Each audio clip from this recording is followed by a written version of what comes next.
Hello everybody, welcome back to the show. Thank you very much for tuning in to Ray Jensen Radio Podcast.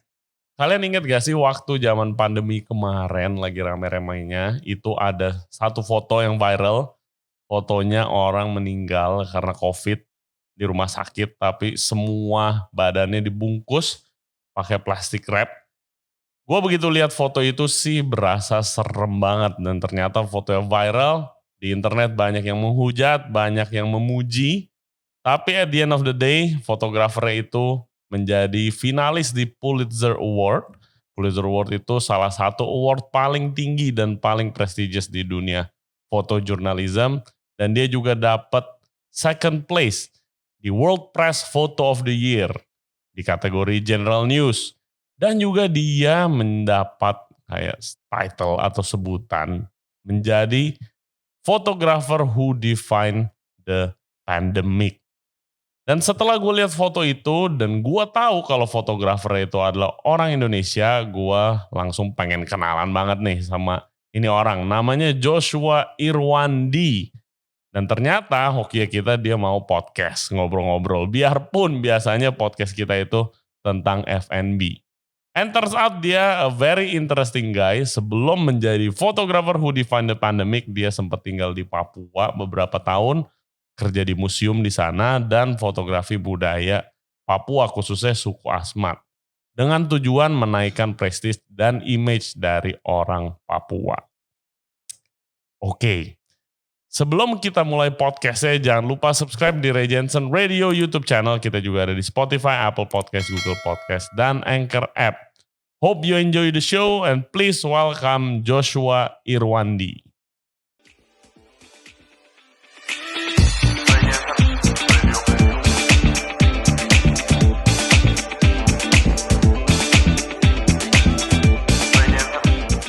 Oke guys, kita sudah ditemenin sama Joshua Irwandi, Pulitzer finalist dan juga dapat penghargaan di World Press Photo, second place di kategori General News dan juga katanya the photographer who defined the pandemic. So honored for you to be here and welcome to the show. Thank you, Ray. Happy to be here. Iya, jadi guys, ini kan beda sedikit ya dari biasanya kan kita ngobrol-ngobrol sama orang yang kebanyakan itu di F&B. Tapi I'm such a big fan of you pertama, so it's really an honor. Jadi I first see your work itu of course the human cost of COVID-19, yang fotonya itu viral. Ya kan, of course nanti kita bakal ngomongin itu juga. Dan itu satu-satunya foto menurut gue yang begitu gue lihat tuh gue langsung kayak instant reaction. Reaction gue itu scared to death. Pertama gue scared to death. Terus kayak oke, yang foto orang Indo. Oh ternyata banyak banget awardnya. Gitu kan dari foto itu sendiri. Tapi begitu gue Google your name itu, I want to know more about you. Right. There's nothing. Adanya a lot of artist, influencer yang ngata-ngatain, yang mencekam, mengecam your work and you and yourself gitu kan. Nah makanya I contacted you and thank God you're here now. Happy to be here, Ray. Okay, so when does it start for you? How do you become a documentary photographer? I mean, I've always wanted to become a photographer. I mean, ever since I, took up photography in university, I contributed to the campus newspaper, and then also I contributed for theater productions, doing all the student stuff, making all the flyers or programs, and made all the studio shots if they needed. Why documentary though? I mean, it's quite a unique, right, for young people to take up like documentary. I mean, for me, I believe that in my photography at least, I think at some point I have to kind of articulate what I want to do. Yeah. And for me, for the most part, it's about creating memories, and eventually about creating perspectives. Okay. And these new perspectives, are the ones that is going to help us, reconsider the human condition that we are living in. I mean, I used to make pictures of, weddings or the standard commercial pictures that everybody makes. But then like I kind of feel that it's doing nothing. For others, it's only doing it for me, like for my personal kind of profit or gain. But that is me, of course. Yeah, but looking back, do you know where you get that thought process? Like, okay, I only doing it for me, but I need to do it for other people as well. Yeah, I mean, at least to make people realize what's going on in the world. If you remember, there was one time, I think about now or nearly a decade ago, there was this a group of photographers taking pictures of Benedict Cumberbatch. Yeah, and then Benedict Cumberbatch was saying, go photograph Syria. Yeah. I think I remember. Okay, I mean, it's I think. People need to understand. There's more important stuff that needs to be uncovered. Yeah. Okay. Wow. What's going on in the world? Yeah. And especially what's going on, in Indonesia. Yeah. Lot more people needs to know what's going on in Indonesia sih. Karena the Indonesian sometimes doesn't know juga kan. Gitu. Yeah. Right. And you choose Papua to be one of your projects, right? So the project I saw on your website, not a blank canvas. So why do you decide to go there? So at the beginning, it was when I finished my bachelor's degree. I came back to Indonesia for summer holiday. And because I interned in Kompas newspaper before, when one of my colleagues, the photographer Wisnu Widiantoro, when I interned at Kompas, I kind of joined him and kind of follow him around. Yeah. But then when I came back, like he offered me, like, hey Josh, like I'm going to this place. I'm going to Korowai. I'm going to Asmat. What do you think? Is this interesting to you? Do you want to come along? And I said, oh, okay. Like put me in touch with the people. Okay. So I went there. Eventually, I spent about 3 weeks. And that's where I was hooked, and seeing what's happening in Papua, the life and the stories that I found in there. I mean, to be honest, I came to Papua, with the idea of making these exotic pictures. I mean, like I was a young photographer then. I was only nice pictures. Yeah. I mean, and then that's the picture and the image that we know of Papua, of Papuans. With feathers and, living in pristine. Yeah, beautiful nature. Yeah. But then obviously that's not the reality. Of course. Over there. What's the reality? What did you find? Well, I mean, I couldn't find the images that I want. It initially wanted. Yeah. Eventually I had to make images of, people, already living in villages, with kind of like a shanty little village. And then they're all marginalized at the edge. At the center of the town, they are mostly transmigrants, pendatang. Yeah. And then they kind of occupy that land. And then, the statistics say that by 2030, there will be less than 17% of Papuans in Papua alone. Wow. So that means that's their land. They're the native community who live there. But Papua was only open to explorers and such. Just about 100 years ago. And then suddenly they had to adapt. Yeah, the modernization and everything. Yeah. Where do you stay in Papua? So initially it was with the Keuskupan there, the diocese of Agats Asmat, the Catholic diocese of Agats Asmat. So they kind of facilitate my stay. And then in my subsequent visits and when I get to live and to live and work there. You work there as well? Yeah. Where? As a museum staff. Museum staff. The museum, Asmat Museum. Okay. I was fascinated with Asmat art. How it ties in with their with their livelihood, and what does it say about their identity? And that's why I chose to be the museum staff. Yeah. And allow myself to be immersed in that environment. Asmat is famous for the sculptures, right? Yeah. Like Wood carving. Yeah, wood carving ya kan, wood carvingnya gitu. And what the most important lesson you learned there over there? You lived there for on and off the ground for about a year. about a year. Okay. I mean, the most important lesson, it's hard to say. I mean, that there's so many. Because we live, and we are born we are both city people. Yeah.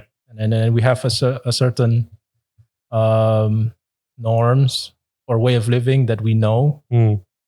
But then, like when you're in Asmat, imagine they it takes everything away from you, in the sense that you have no mobile phones. Yeah. I mean, like you can't. I mean, at the beginning, especially, you struggle.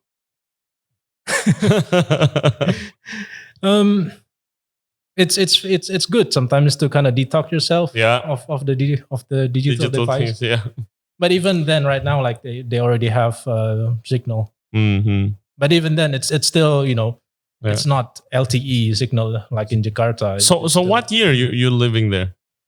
So 2015 till 2016. Okay. If I was, yeah. Okay, so you work at the museum staff, and you also take pictures of their cultures, and how do that process work? So you come to a village and say, I want to take some pictures. Are the people welcoming there? Yeah.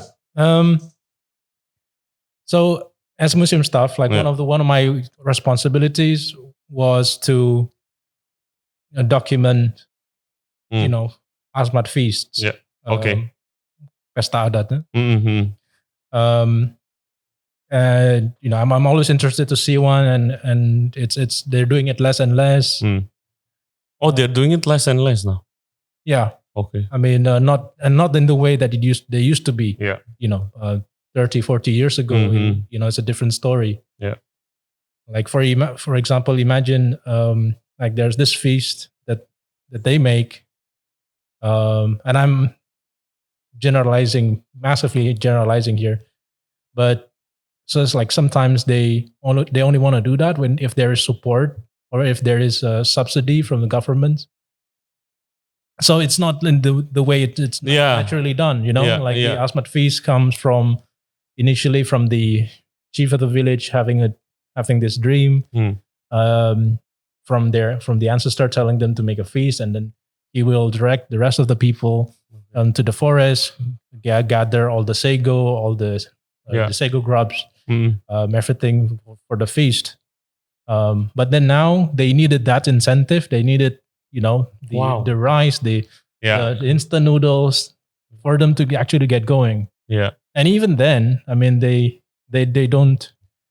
I don't think they're doing it in the way that the ancestors. Yeah, they did. The ancestors did it. I mean, obviously, it's. Is it for tourists? Yes, and yeah. I mean, like sometimes, yeah. Okay. Yeah, that's so. I mean, I know for a fact that there are tour groups who paid a certain amount of money. Like so, basically, I think you can come there and say like, hey, I want to photograph a feast, and they do a feast for you. And then you pay them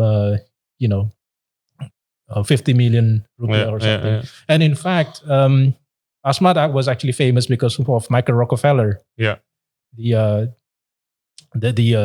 son of Nelson Rockefeller. Yeah, who's gone, right? Yeah, I mean he was.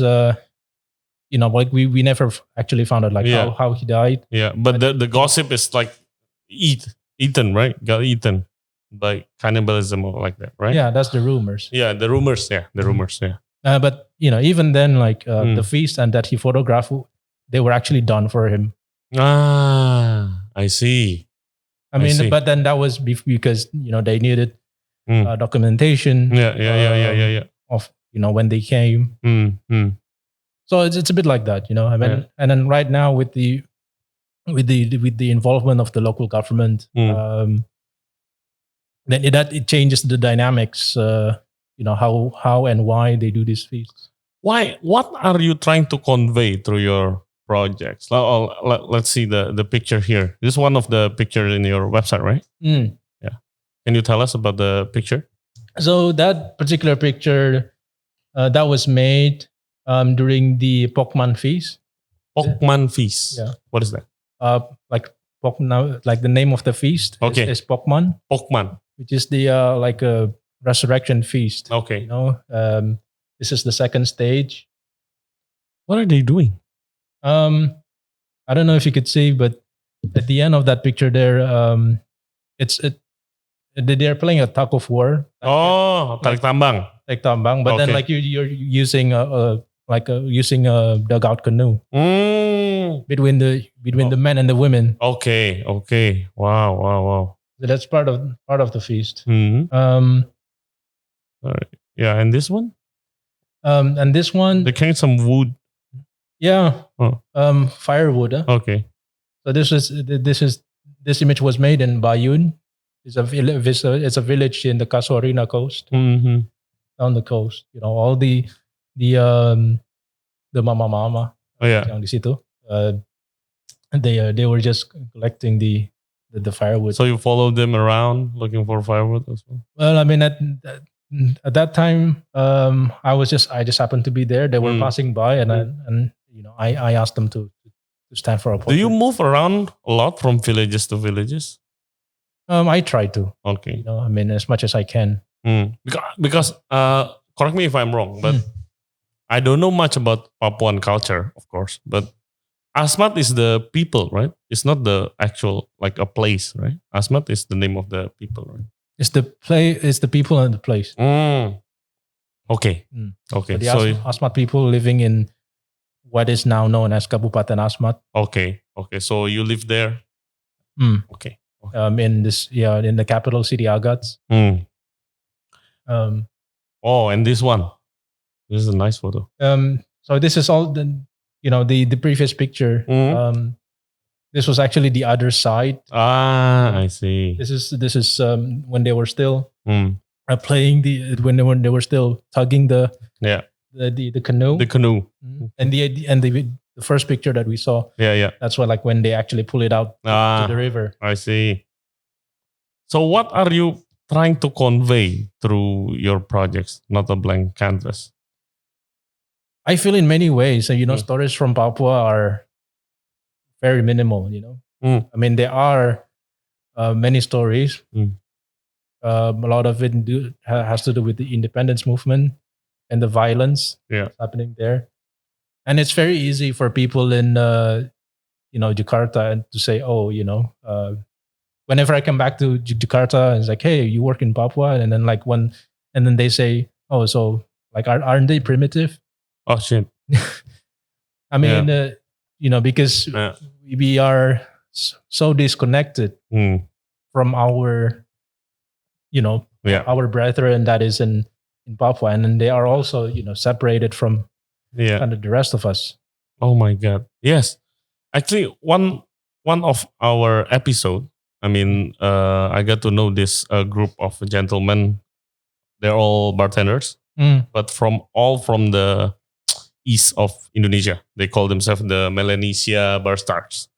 And we talk a lot about the discrimination that they still experience. That they still experience in the workplace and in the community in a big city in Jakarta. And these are not just a regular folk. This is the leaders of the industry in the bartender world, but they still feel marginalized. Of course. You're from Papua? I just knew now there's a bartender from Papua. We talk about that a lot. Yeah. How do you feel about that when you actually doing that? And is it better now? Is it better? I'm not sure. I don't think so. I think and just the racism, Yeah. I think this is everybody knows. This is general knowledge that the racism that is going through, the underlying racism that's going through in Papua, it's still there. And I mean, like whenever I come to even in Papua, we're not even talking about people in Jakarta or Java. Yeah. Even in Papua, whenever I talk to people, and they always address the Asmat people or the Papuans in general as orang suku. I mean, for me, like as like a tribe, I'm not a big fan of that word, tribe. Yeah. Because it's like, it's like othering some. Marginalizing some. Yeah. Okay, you're not in my tribe, you're part of the other tribe. Yeah. Or like it like orang suku meaning. Ya, orang dalam primitive, that connotationnya begitu kan. Yeah, primitive, disenfranchised group of people that uneducated, seperti itu ya. Whereas, as you know, they're very much part of the conversation, and of course, globally, of course, yeah. Oh my God, I mean, the latest podcast that I did, a lot of chefs have traveled there to explore their food and cuisine culture, and it's amazing. Yeah, it's amazing. You got to try. You eat a lot of the grub then, the sago, the sago grub. Yeah, I mean, I'm not a big fan of it. I'll be honest. I think if you give me a pizza or a pile of sago grubs, I think I can choose. But it's a delicacy over there, and that's their source of protein. And gue sampai sekarang I had never tried papeda. I really want to try the sticky thing. Papeda, you eat it there? Yeah. Papeda is actually quite good. A lot of people are not so keen because of the texture. But then that's their. I want to try. There's a restaurant here called Papua by Nature. It's quite popular, man. Not long ago they opened again. I think I will try it then. I mean, in my limited, food knowledge, I'm not entirely sure if papeda is the kind of local delicacy of Papua. I think it's imported from Maluku and then just adapted from surrounding eastern islands. I also saw you in your Instagram the pet Kaswari. Kaswari watching it. Is that yours? No, right? No, it was actually like a pastor over there. Okay. Who that's awesome. Who caught it, and then just keep it. Just keep it. Like I live in the guest house at the time, so they just kind of let the cassowary move around and I mean, but then it's still like a baby cassowary. Yeah. Not the big one. Big one's really dangerous. No, right? No, the big one I don't think I'll. It's really dangerous, man. So why you decide to come back? Well, at the time, I was at the time I was kind of having an idea, like like I can try to do with the work that I have now. But then like one thing about Asmat is that it's calling you back, and that's why starting hopefully next month you're coming back. I'll come back. I don't feel that the first part that project has gotten to a point where I'm satisfied with how it's finished. Yeah.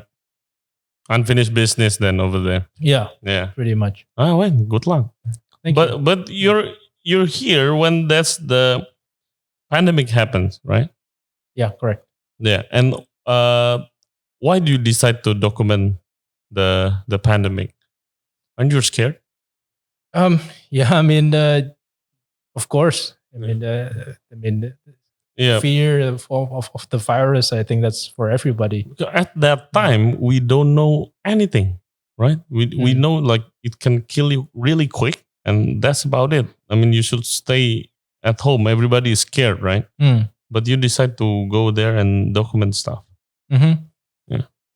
I mean, as a photojournalist, and at the time I was already, kind of freelancing for National Geographic. Yeah. And I keep hearing stories about how devastating, especially at the beginning. Yeah. Like there were images of, you remember that there weren't a lot of hazmat suits, huh? Yeah. So people were using jas hujan, they actually use raincoats, they use gaffer tape. So at the beginning I only wanted to document that the medical workers, Yeah. Who are fighting the pandemic, because usually, when the pandemic is over, like now, then like all of their work is forgotten. Exactly. I already kind of know, kind of feel that, I mean, like when it's done, and of course. Yeah. Of course. So that was my original intention of applying to a hospital and documenting. Talk us through like your first experience when you go to the hospital. Must be crazy. Yes. It was difficult because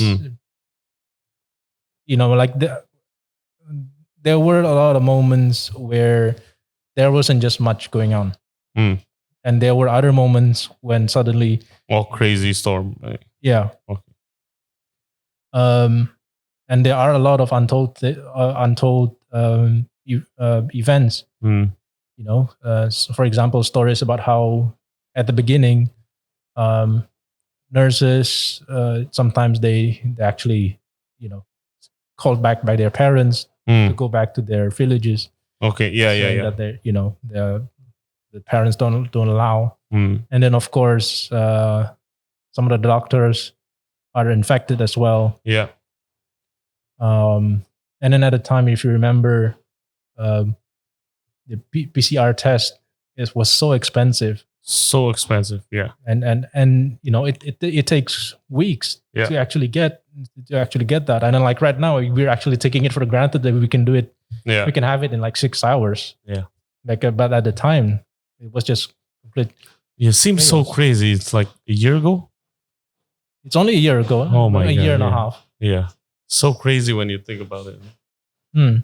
Oh my God. So when you see the chaos unfolds, like in the hospital, how do you feel? Because you're there to document, right? To do your job, basically. But sometimes it's hard, right? To take a photograph of something awful going on. Yeah.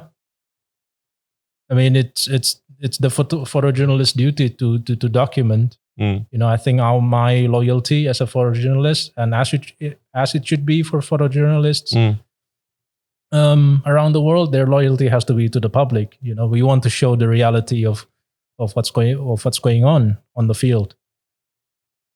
Yeah. And then sometimes, we have to go through, difficult scenes. But at the time, I just thought, I was making these images, and people back home, family, friends, they don't know what's going on. If you remember, a lot of the stuff that we know about COVID is on numbers. It's on statistics. Yeah. We don't see any images, or we only see when you saw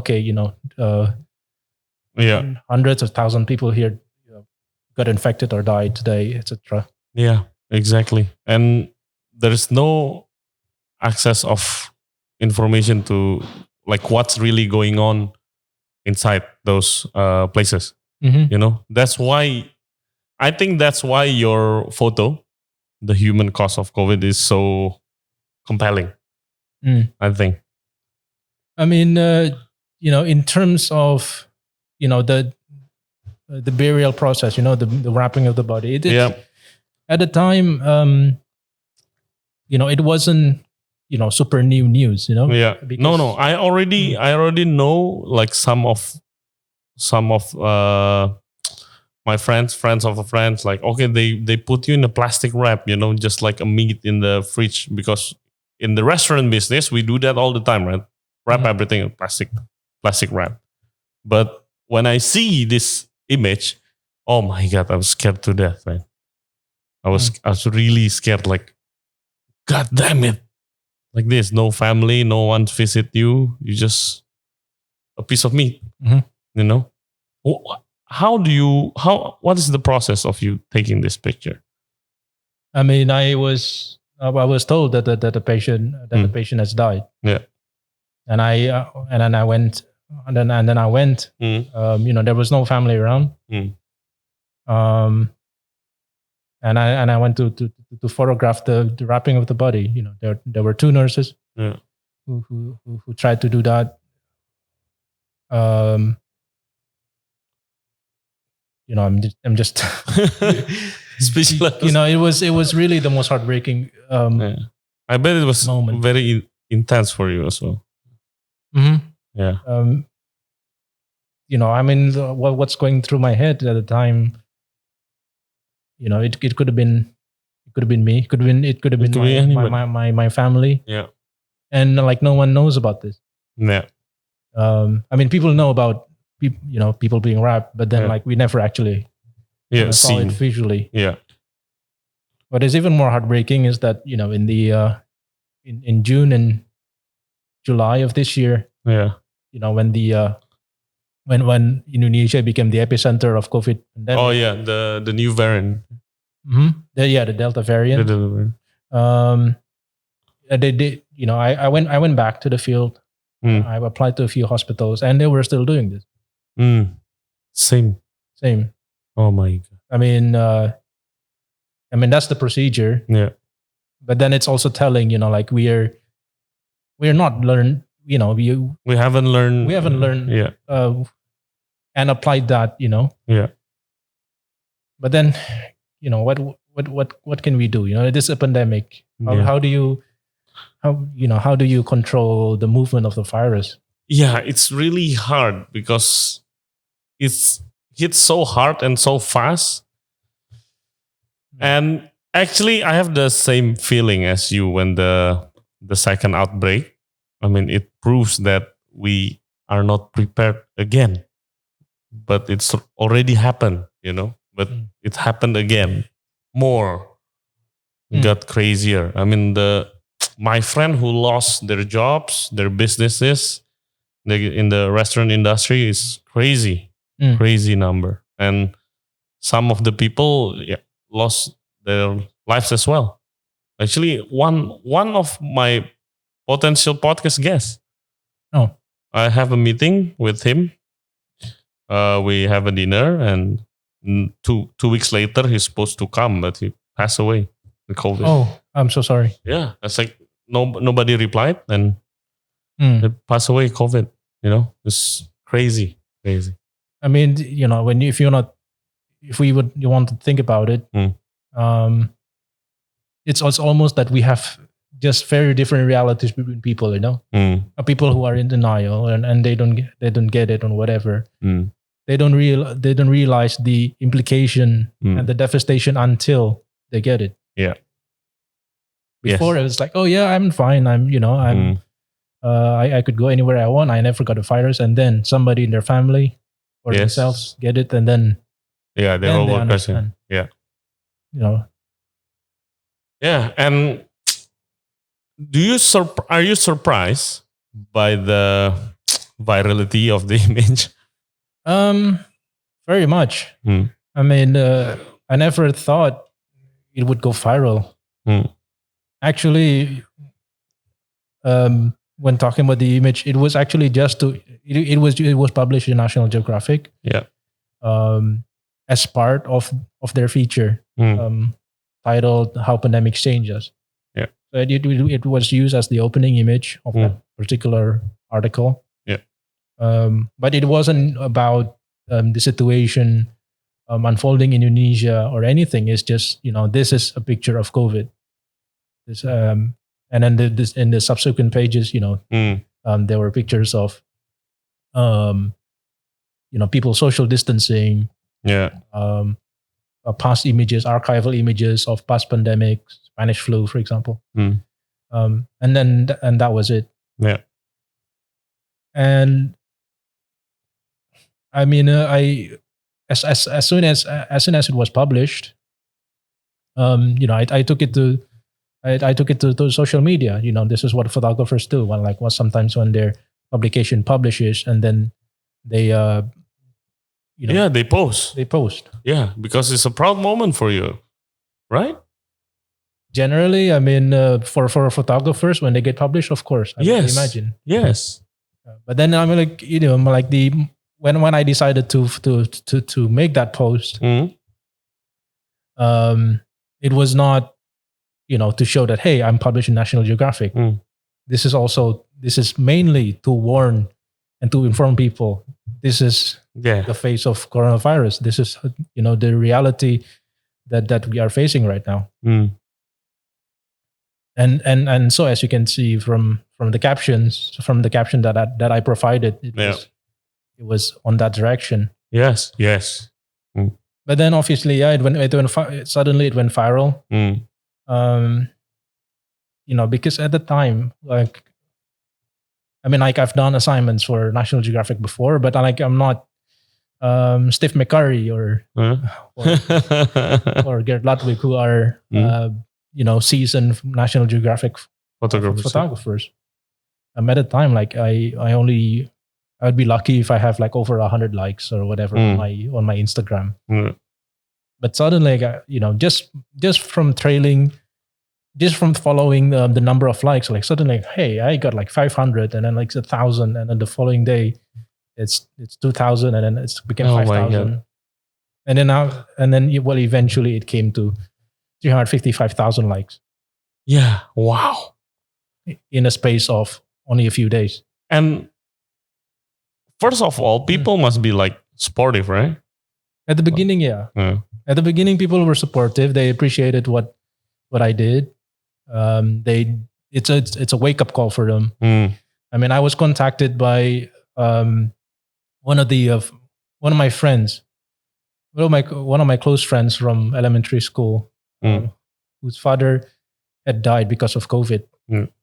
He came up to me. He sent me a direct message and said, thanks, Josh, because people need to know this. Yeah. And I appreciate it. I'm sorry to hear about your father. But we know the reality. Yeah. But then obviously when it became viral, then what follows is the denial. The shitstorm. Yeah. When people say that, this isn't real, that there are so many that say, oh, it's a mannequin inside, or hey, did you use a spy drone, or did you bring studio lights? Oh, studio lights! My God! So actually, I reading some of the comments. One was just, theorize about how it must be a studio light inside. It's directed like that. Yeah, that's the most frustrating thing about this conversation, and that's why I contacted you in the first place, because I want to know more about you and the story, but you cannot find it. When you see if you type your name, Joshua Irwandi, in YouTube, guys, you'll find all the artists, all the influencers that disagrees and, hating you, not you. That's crazy about this era of social media, right? But at the same time, it makes you get a lot of appreciation as well. Yeah. It was surprising at the beginning, it's just shocking to see how polarized the opinions are at the time, because on one side we have somebody who believes in COVID and put every barricade from people entering their house. Yes. Fine.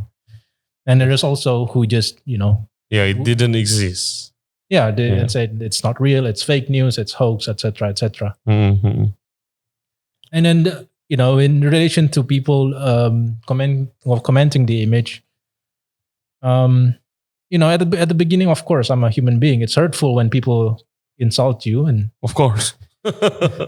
and say that you do this because of you're fulfilling this agenda, and then like somebody says that I'm an agent of the Jews or Agent of the Jews. yeah, Oh my God. and then This far to Jakarta? Yeah. or slave of WHO, whatever. Okay. I mean, these are some of the comments that I received. Oh my God, man. But I quickly learned that you're not you can't react to Yeah. any of this. I mean, you can be provoked Yeah. by some of these comments and what people call it cyberbullying Hmm. at all. But they got nothing better to do, I think. Everybody is at home. Everybody is tense. Yeah. But the one thing that I heard from one of your interviews is you got security in your house. Is it that bad?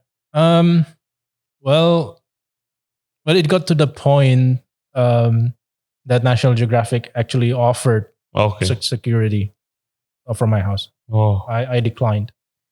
Yeah. I mean, the people in my house were not so comfortable having security guarding or patrolling around, and Yeah. but then that's what they offered, and that's how much they care about their journalists. Yes. It's a good thing. Yeah, you also mentioned that, and I have to say, they're not going to do anything. This is in the comment, right? They wouldn't, I bet they wouldn't do it in your face. Apalagi sampai come to your house gitu loh. Yeah. When you're in their face, those haters will say, "Oh, Josh, yeah.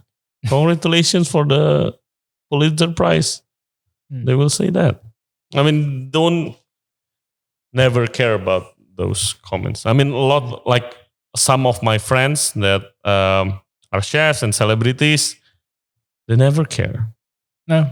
Yeah, they sometimes they say they don't even read the comments because sometimes there's so much negativity there, right? Yeah. I mean, at the end of the day, we know that, I quickly learned that you can't take anything they say personally. Yeah, of course. Because at the end of the day, people would want to believe what they want to believe. Yeah. And if you see documentaries like The Great Hack in Netflix, Yeah, I saw that. then it shows, the algorithm. Yeah. If I agree on certain posts, Yeah. or likes certain posts or comments on certain posts, then it will give feedback. It will show. When you say COVID is not real, then your posts, right, your feed will be filled with that stuff, right? Yeah. Yeah. Well, explains how why there are so many cat videos on my Instagram. So, as a photographer, what do you think about this social media era? Is it good? Is it bad? In many ways, I mean, especially at the beginning, this is just such a democratic way of showing your work. Everybody can see your work, and you can get hired. Yeah. Because of that, and a lot of people believe in it, of course. But at the same time, what people may or may not realize is that your work there, you don't have any control of your work anymore. Yeah, people can just take it, right? I mean, people took it, and then they recaption your pictures, and they put their thoughts into your pictures, which massively is massively different from what you originally intended to say. Yeah. Some of the celebrities, so and it was very easy for people to assume that the photographer did this because of this. Yeah. Without actually reading the original caption that I wrote. Yeah. And you also mentioned that people just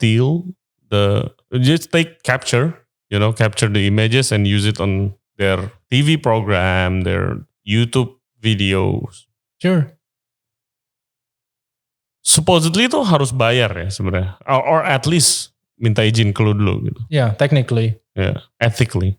Technically. Okay. Technically, it's the copyright belongs to the photographer. Yeah. and then you're using the photographer's intellectual property, for your own production benefit. You ever do anything about that? Not really, to be honest. Yeah. I mean, I can say that out of that, it's been published. The image itself, it's been published in like over 500 publications or links. Wow. I think only 5 or 6 or 7 paid for it. And they contacted you. Yeah, I mean, like if it's like like legitimate news agencies, or like for example, the NHK or National Geographic or Time Magazine. Yes, of course they'll do the things, properly. But then like for a lot of media, I mean, like it's out in the internet. It's impossible. Yeah, it's impossible to like copyright. Mm-hmm. And if in fact, the architecture of social media itself, Instagram, it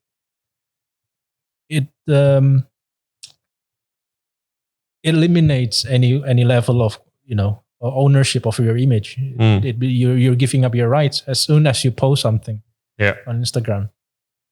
So I mean, that's why it's just okay. Like if you post something on Instagram or Facebook, yes, you will get attention, but at the same time, you have to be prepared that somebody might steal it. You have to be prepared of all those things. Right? Mm-hmm. And as a photographer, so do you think it can be fixed? I mean, there are so many. There are so many problems to begin with. Especially as a photojournalist, for example, our work has to go through verification, has to go through. We have our own kind of standard of procedure, and then like we are actually trying to tell of the reality, facts, truth, whatever you want to call it. And then like, and as soon as it enters Instagram, then it stands right in the middle of in the stream of disinformation and misinformation out there. I think that's problematic, especially for a journalist, trying to convey what's happening, the truth. Yeah. And then, what if the picture is being, used? Yeah, for other than the original message. Right? Mm-hmm. So, like for example, that particular image was used both by people who believe and don't believe in COVID. Yeah, as it's being used as an example for both sides. So how do you how does this image stand against the stream of disinformation? I mean, there are ways. Back to your question, I mean, there are ways to fix this. I mean, I think the social media companies, they have to kind of regulate. Yeah. Like for example, Twitter has already done something about like the previous American president. When he perpetrated fake news or whatever, and then they banned his account. Yeah. And then also Adobe now has a CAI content authority. Initiative. What do they do? I think like I think within that image, in the metadata, you can find where this image has been taken. So there's like a verification metadata into that image. Yeah, there must be a way. There must be a better way, right? So, I mean, now with everybody is just reposting someone else's posts in social media, mainly, right? If something goes viral, then everybody just reposts it.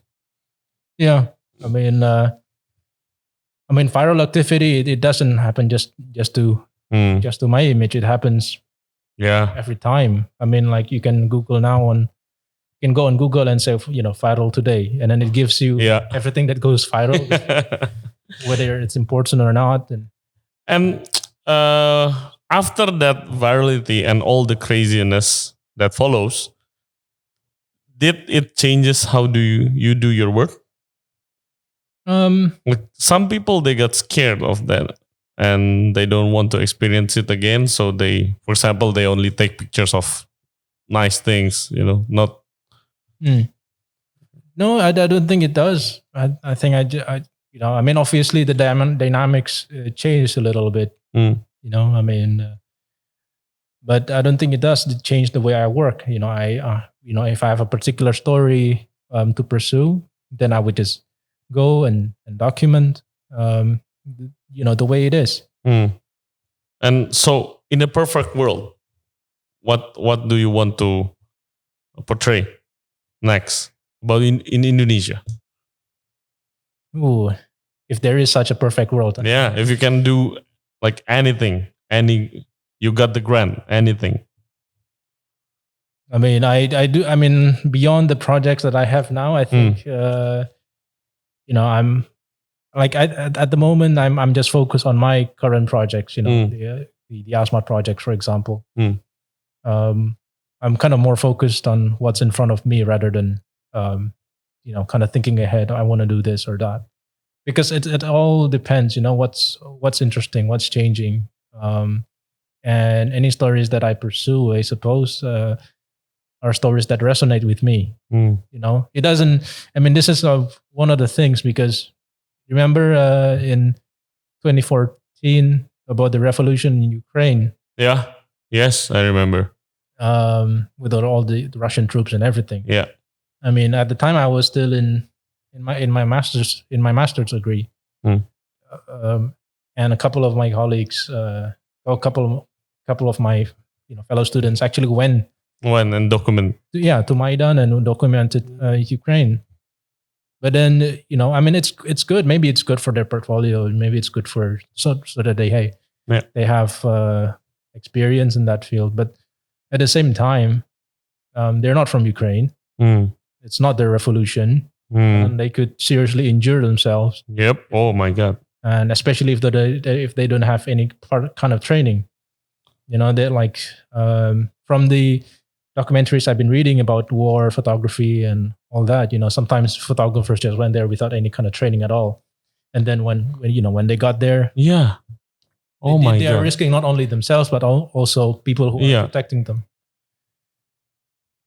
So, I mean, what I'm trying to say is that people, I think for photographers, I personally prefer, if, at least for me, for stories that resonate with me, something that is close to my heart. To your heart. It doesn't mean that something happens in Afghanistan, then all photographers flock over there. Yeah. Sometimes they can, of course, and it needs to be documented, of course. But at least for me, it's not always like that. I mean, for COVID, it's happening right in front of our eyes. Of course. That's why I chose to document it. Everyone is affected. So that's my point. Okay. There was a wire photographer who admitted to me, like during the war in Afghanistan, he was happy to be assigned to photograph in Afghanistan, and he came back and then lamented over the fact that I didn't get that much financial gain or anything. I mean, like, that's all there is, because like if you're not connected with the place, with the space, then it's a little tough to make strong work, so to speak. Yeah, I get what you mean. If from your heart, Yeah. I mean, for example, I care about Papua because I feel like they're not getting any kind of attention, and in my time when I was there, I've been a guest to some of the most lovely people that I've met. Oh my God, yes. When are you going? Kayak misalnya nggak boleh tunjukin foto. Misalnya ada foto yang bagus banget nih, tapi tidak sesuai. It doesn't fit their narration. You cannot show it, right? Is it hard for documentary photographer? No, I think as long as our photographs and our reporting is adhering to accuracy and the truth of what is happening. And of course, think about graphic images. Think about the Napalm Girl. I mean, that's one single picture that is taking America by storm at the time. The Napalm Girl. Yeah. I haven't seen the photo. Can we saw the photo? Apa? Tulisannya gimana? Napalm Girl. Napalm. Napalm. Girl. Girl. Is that? Yeah. Just go to the image. So this is, it was taken in the 70s by Nick Ut, who was a Vietnamese photojournalist working for Associated Press at the time. When after this village was just dropped a few napalm from American forces. Damn.